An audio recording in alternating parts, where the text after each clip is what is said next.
जनतेसाठी कुणाशी भेटणारा आपला चॅनल सत्यमुख।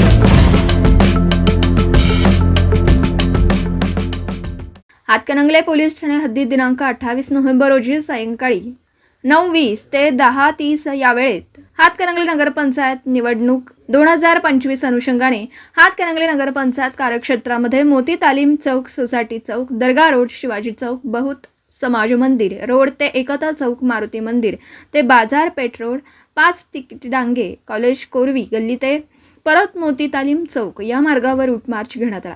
सदरच्या रूट मार्चमध्ये 1 अधिकारी, 8 पोलीस अंमलदार, 30 होमगार्ड व सरकारी वाहन 1 असे सहभागी झाले होते। हे दृश्य पाहत असताना नागरिकांमधून आनंद व्यक्त होत होता। सत्यमुख प्रतिनिधी बाबासाहेब मांगलेकर, इचलकरंजी। जनतेसाठी कुणाशीही भेटणारा आपला सत्यमुख। लाईक करा, शेअर करा आणि बेल आयकॉन ऑन करा। मित्रांनो, विसरू नका।